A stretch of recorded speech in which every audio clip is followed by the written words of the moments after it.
missing. Find that money and you'll find the corruption. That's no different than the slush fund coming out of USAID.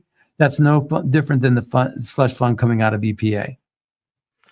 So while they've been running these plays to make all this money, we've got hundreds of thousands of young men dead in Ukraine. How do these people sleep at nights? Do they just not give a shit? Well, I mean, look at the open borders. I mean, do they care about the 350,000 children that are missing? No, they're going to keep the border open. They act like it's not happening. Ocasio-Cortez, she'll get up there and say something like, you know, the humanity of it all. You know, these poor people are just trying to get a better life in the United States. Give me a break, right? These open borders, the cartels, they're as rich as Fortune 500 companies. People don't realize how organized these organizations are. The cartels were designated as a terrorist group, thank goodness. And Trump did that, you know? And not only that, but they have less than 300 people, about 250 people crossing the border every day. It used to be under Biden, it was 11,000. And that's just the ones they catch. 11,000 dropped to 250 in 2 months. And Mayorkas had the nerve to say that Alejandro Mayorkas, you know, had the nerve to say that the border is secure. Give me a break. They were lying to us. Why are they lying? That's the question. You got a question from Laureen. Is the USAID private financing traced back to the commercialization of prisons? Yeah, well, I mean, there is an element of that, actually. The privatization of, you know, there's a lot of people that are supportive of that privatization of, because the government doesn't want to foot the bill on that.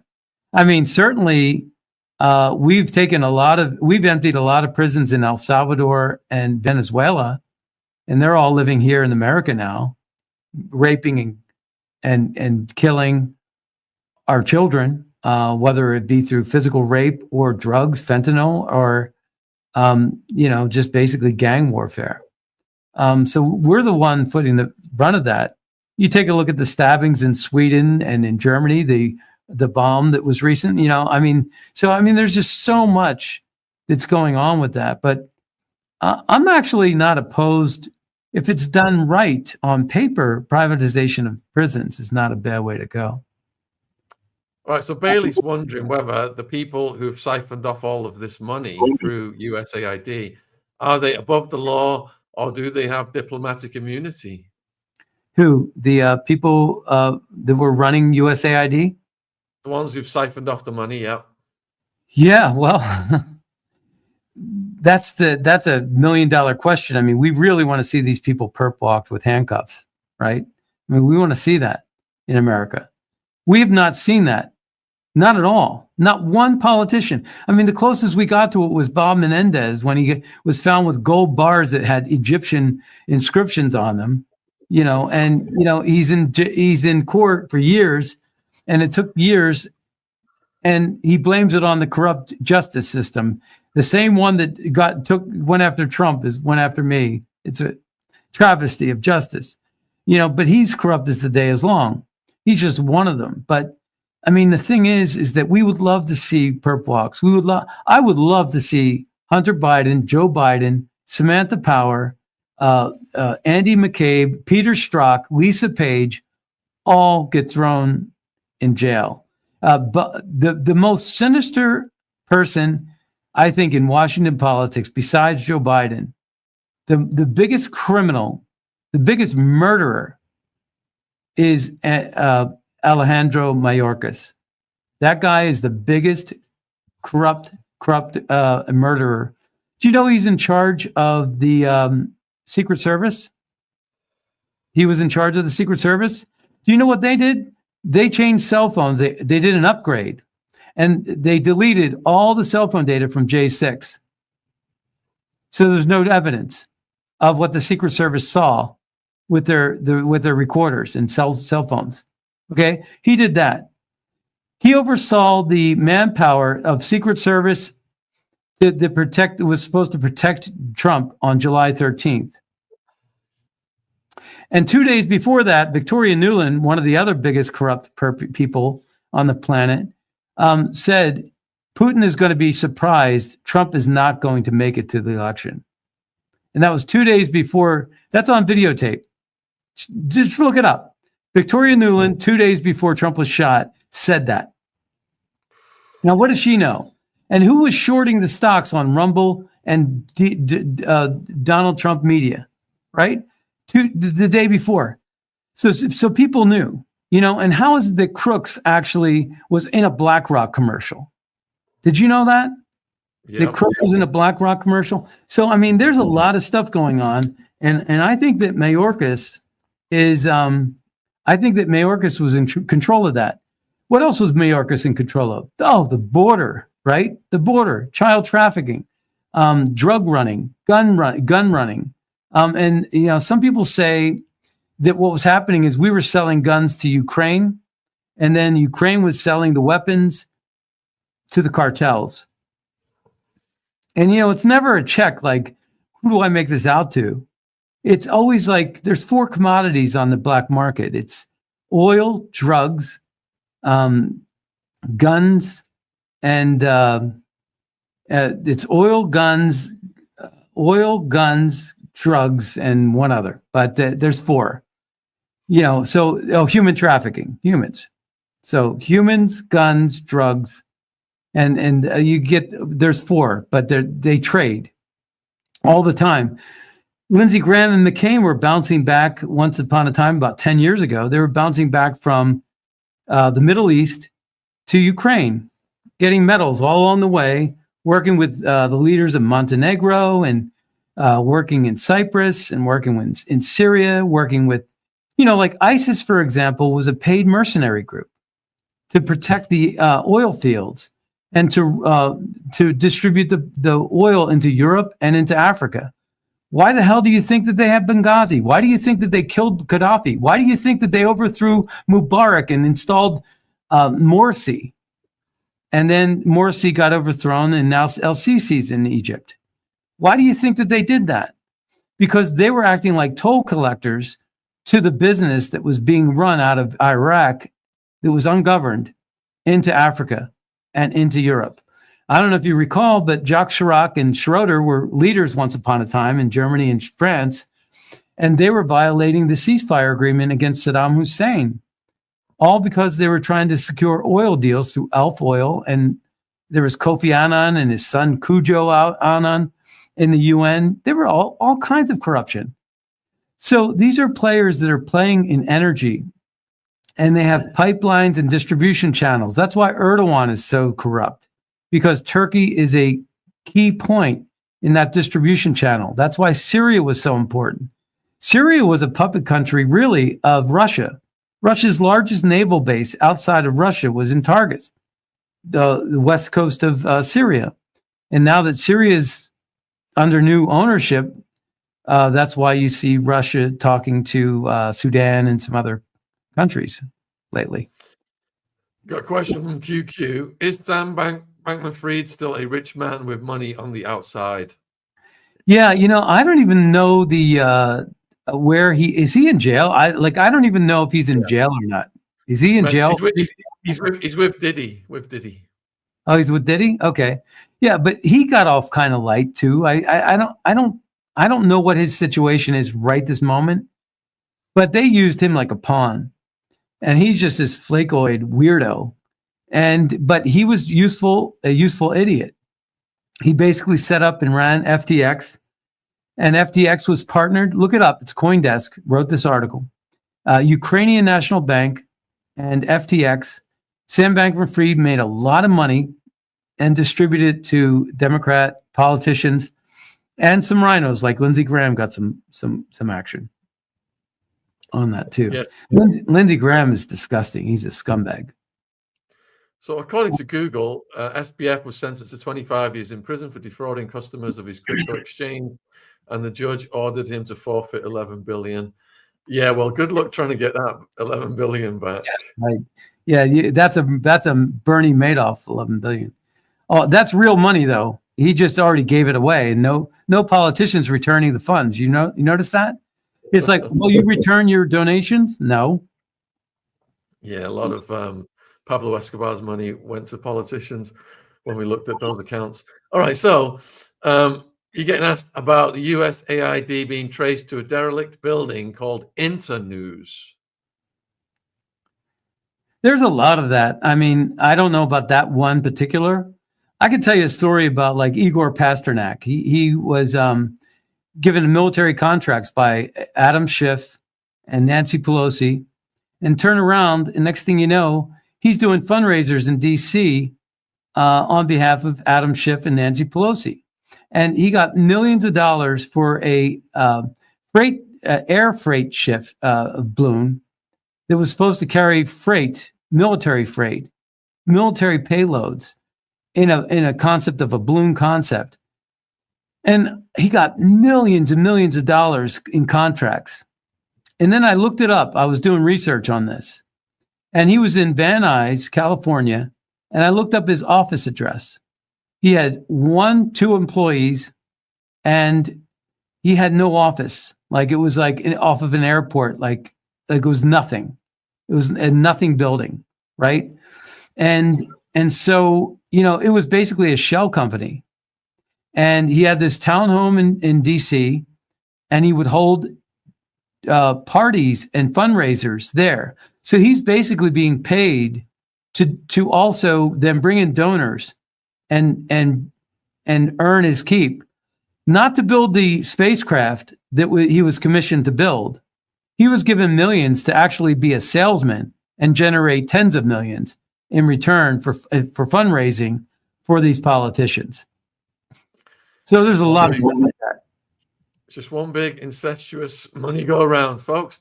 So Yeah. Archie wants to know, are there any good feds? Yeah, there are. I know many personally. I know many personally, and I know some that are negatively impacted by what's happening, what Trump is doing, and I understand what's happening. I mean, I support what Trump is doing, but on the same token, I feel bad for some of these people getting caught in the net, right? It's a net.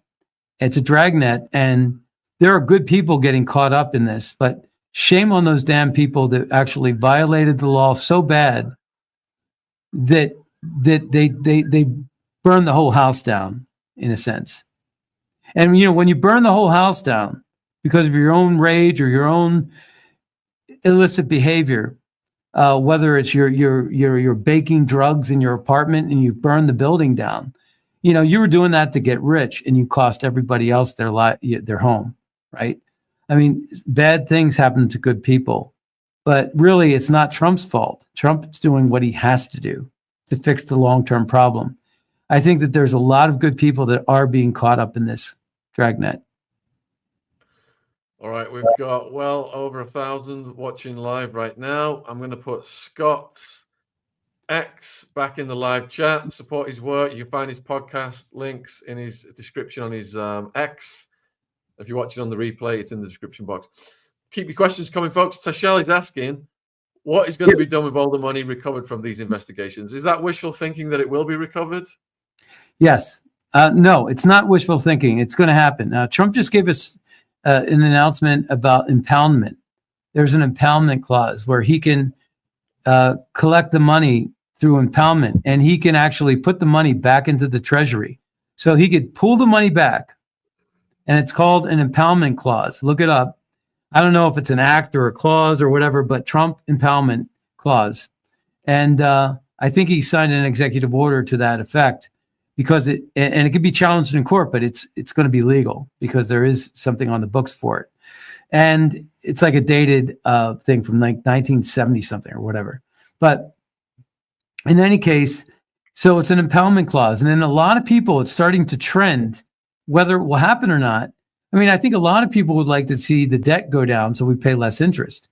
If you have a credit card debt and you're paying 29% interest, first thing you want to do is pay off that debt, not pay the interest. But there's a lot of people that are pushing for, hey, I feel like I was robbed. You fleeced my pockets and you misappropriated the funds. Okay, so I want a refund. And there's talk about that. And I think that would be such a huge political win for Trump if he did that.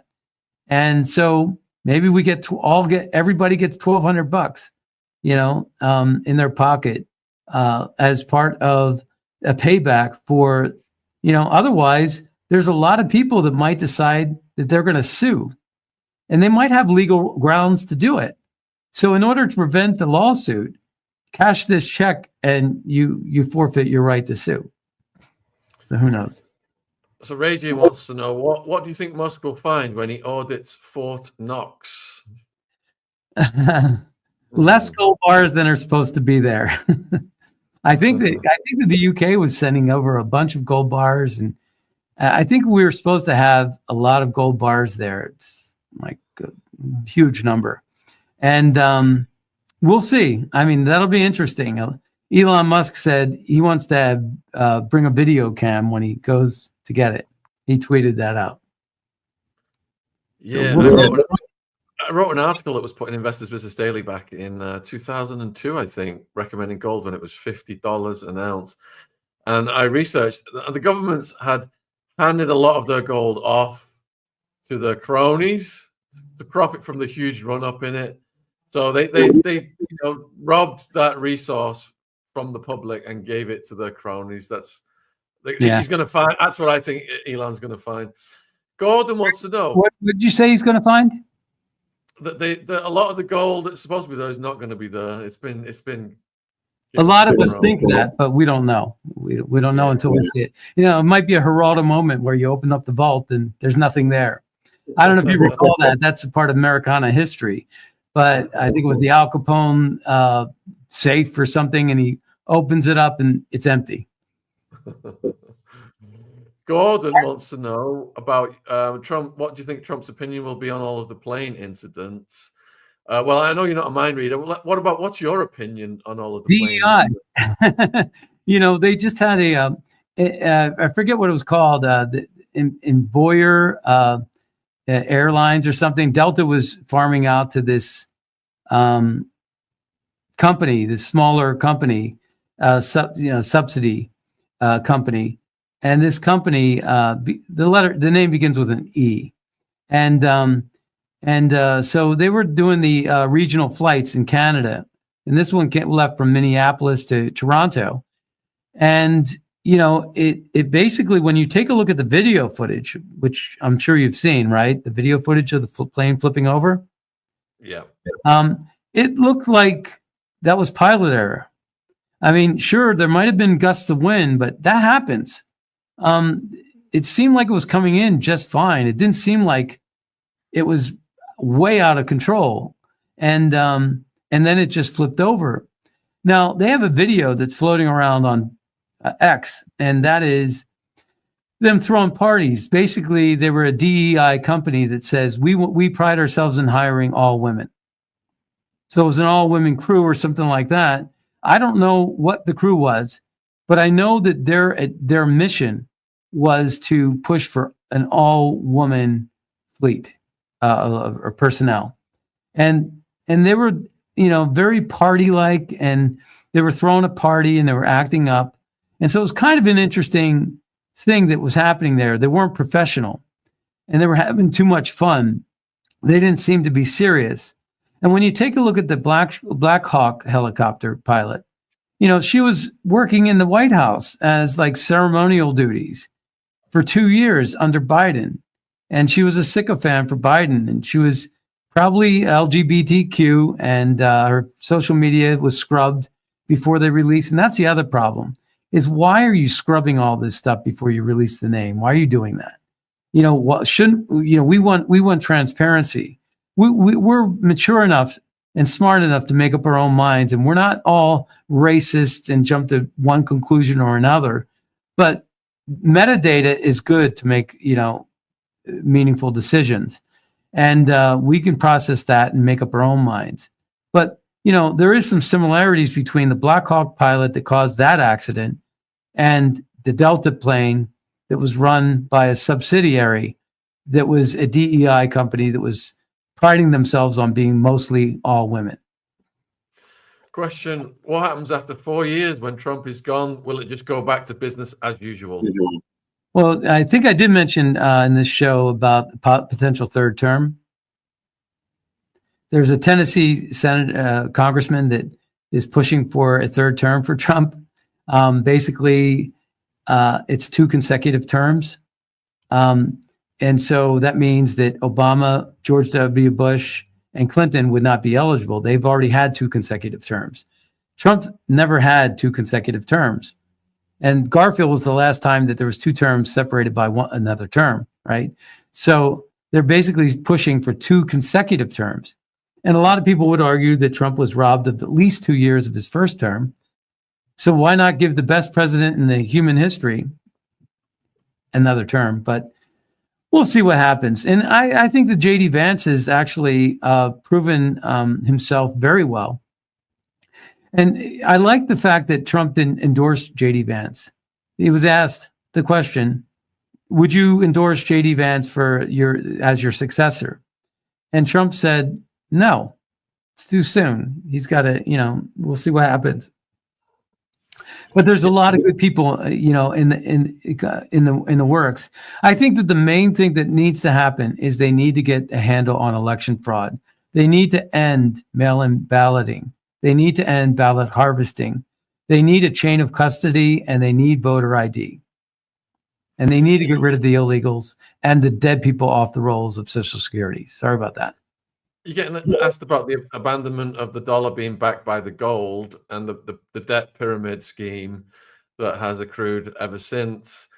Do you think there will be a currency crisis at some point, and what role crypto will play? That's a tough one. Nixon actually got us off the gold standard, and it's kind of an interesting thing. I think on its face, just like a lot of things, just like USAID, the way I answered that question, which was, it really depends on who's in charge. Jerome Powell, I think, is not very good at his job. But, the Federal Reserve, going with the Federal Reserve and getting off the gold standard gave America a lot of flexibility. So it had a lot of merits. But then what happens is it also required self-discipline. It required self-management. It required checking yourself at the door. And that didn't happen. And it lost its way. And it started to borrow from Peter to pay Paul too much.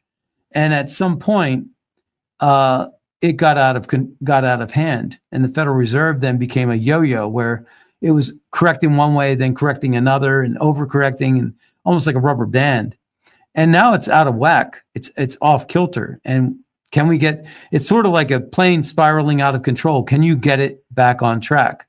And that's the question. And the answer is, I don't know. Getting back on the gold standard would be a tough road.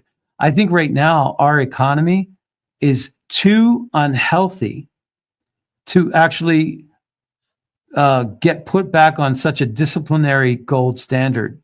The gold standard requires a lot of discipline. There's no flexibility in terms of fudging and correcting. And so I think that if we went back on the gold standard, we would have a lot of unintended consequences, maybe some crashes that we don't like. Yeah. So I think it was Adam Smith who said that great accumulations of debt by nations end in bankruptcy. So are you saying that the deregulation by Trump would help speed the economy up to reverse?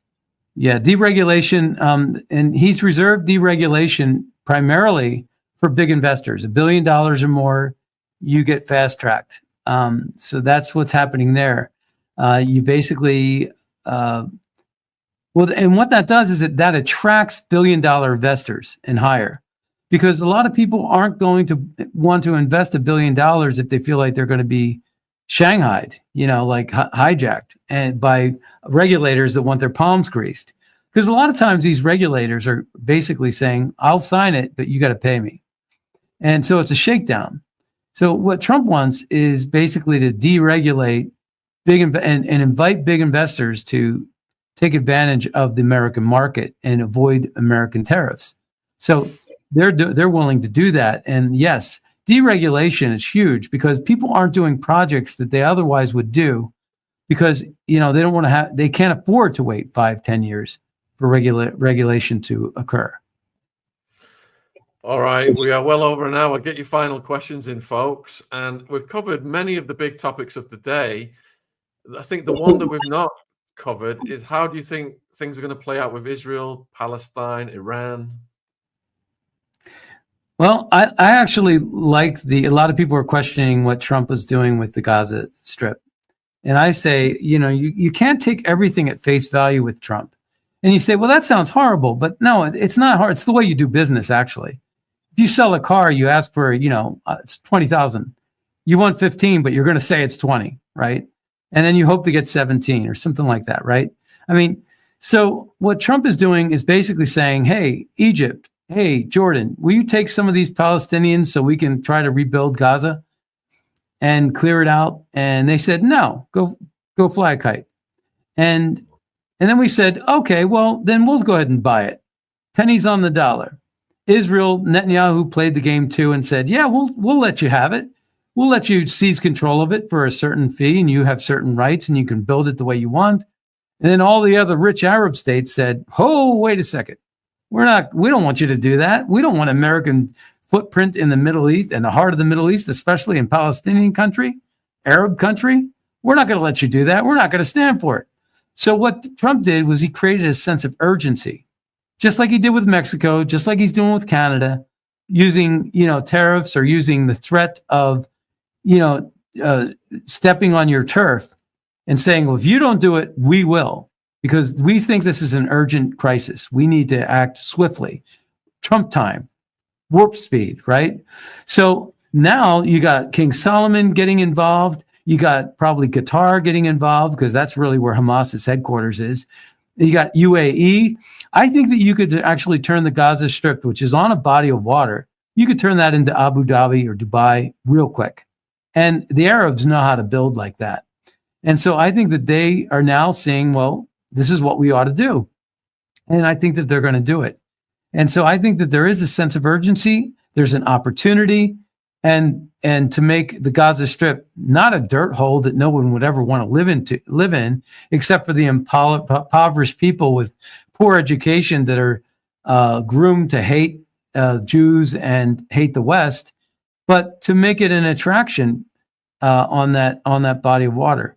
So I think it's an opportunity to do something different, because the definition of insanity is doing the same thing over and over again and expecting a different result. So there you are. Jesse wants to know, should America downsize the Center for Foreign Relations? I think they have their hands way too much in American business. Is that the Council for Foreign? I don't know. America downsize? I think that Jesse means the Council for Foreign Relations, CFR. Yeah. I think that the Council for Foreign Relations is another globalist organization. I think that WHO, UN, the NATO, the European Union, I think they're all a lot of trouble right now. And it's because of the leadership that's involved. And, you could owe a debt of gratitude to Klaus Schwab and the World Economic Forum for making a lot of that happen. A lot of these oligarchs, whether it's Bill Gates or George Soros, I mean, a lot of the money that's been pouring in has just been radically far left, and it's gone towards censorship and ESG and DEI. Not saying it's bad, not saying it's good, but it is something that Trump's not interested in. And so, Trump is going after the deep state, which seems to be deeply connected with BlackRock-owned corporations and the radical left agenda. All right. So does the gold standard no longer being valid insulate the dollar from places like China hoarding and dumping the currency onto the market to destabilize it? Yeah, well, that's what Trump is trying to fight against. That's a huge problem. And that's, that also has a little bit to do with, I think it could have something to do with BRICS. I've always looked at this new world order. I think it's changing. I think it's actually what I thought a couple of years ago is different now. I thought that the way it was going to work out is G7 was going to be the innovators, the highly educated, the patent owners, and they were going to then use the manufacturing of the BRICS nations. And they were going to get their energy, their tech out of India, their energy maybe out of Iran or Russia, all their manufacturing out of China. And so BRICS was really good, and Saudi Arabia, because BRICS is Brazil, Russia, India, China, and Saudi Arabia. That's what it stands for. But basically, you get that and you say they're going to be the slaves because they have 3 billion people, right? I mean, 1.4 billion in India, 1.4 billion in China. What is their commodity? It's humans, right? It doesn't sound great to say it, but that's what it is. They work for $20 a day, not $20 an hour. So in the West, we only work for $20 an hour and up, right? So they can get it for $20 a day. That actually beats the cost of shipping. So that's what, but if you really wanted to save the environment, you would actually fix all those problems and not spend so much energy on shipping and so much money on shipping and so much waste on shipping. But in any case, that's the way I thought that the New World Order was going to go, which was BRICS was going to be the bunch of slaves and the G7 nations were going to be the innovators and patent holders and the highly educated. And I thought that was the way it was going to work out. And I think Trump sees it differently than that. He sees the New World Order as being different than that. And I think it's playing out before our eyes. I think that the tariffs are going to go a long way in straightening out the world. Like, for example, EU already dropped their tariffs on cars to 2.5% from 10%. That's huge. That's going to have a huge impact on China. That's going to have a huge impact on China. A lot of it. And by the way, one last thing about China. China is a house of cards built on sand. Their economy is very fragile. We're not so worried about China as a huge threat because, 100% tariffs would put them out of business and they would collapse in about 6 months. So, they're economically fragile right now. Let's finish with your thoughts on this breaking news. Trump has called Zelensky a dictator and says he better move fast or he won't have a country left. That ties in what you said earlier, doesn't it? That's great. Yeah, that's basically what he's been saying lately.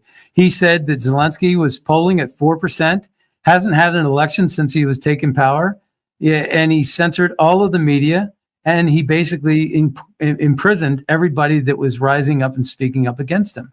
And that's exactly the same form that the G7's been taking and NATO countries have been taking. So why would Trump want to be partnering with a bunch of people that don't think the way the West should be thinking? And so J.D. Vance actually gave one of the most remarkably great speeches, and yet still you got the Defense Secretary of Germany, Pistorius, and Schultz, basically crying about it. And it's like, what are you crying about? What was wrong with that speech? Dissect that speech. I encourage everybody to dissect that speech and tell me what's wrong with that speech. Huge thank you for coming on, Scott, and sharing your research and knowledge with us. This has been a real joy for me. Is there anything you'd like to say to the viewers in conclusion? Thank you all for listening. That's it. And check me out over at scottadamsshow.com. Right, and Scott's link is in the description box if you're watching on YouTube. I'm going to put it into the live chat right now. Follow me on X at Scott Adams Show. That would be great. Oh, thanks, man. I'll close the show and let you go. Thank you for spending time with us. Cheers. Nice one. Take care. Bye. What a great guest, and what a relief to talk about, something different this evening from certain other subjects we've been focused on. And thank you for tuning in, everyone. Yeah, so if you do go over to Scott on X, I'll put it in the live chat again. Tell him, if you're giving him some love over there, tell him you came from our channel, that the cross-pollination incentivizes people to come back. I know we've been doing a lot on Julia in the last couple of days. Julia came on Ron's live stream today, and she's also scheduled to do a podcast with us soon. We just put a clip out about Jag Wright was at Mar-a-Lago last night with Trump in attendance, and she won an award, the Defender of Freedom Award. So huge congratulations to Jag. That's a justification for all of the work she's done exposing these people as well. And there's a lot going on with Julia right now, and apparently something's happened today, which I need to double check before I say anything, but I'm gonna get in touch with Ron right now. If you've looked at the international news about Julia, and the latest DNA test, they're all saying there's a huge match with the McCann father. So, and it's gone viral all over the world. Yeah. Anyway, we've got tons more shows lined up for the week. Bernadette was supposed to be on. Hopefully she'll be back next week. She's the lady who got arrested for a tweet and put in prison for a tweet. Yeah. So thanks for tuning in, folks. Hope to see some of all y'all tomorrow. Take care wherever you are in the world. Thanks for all your questions.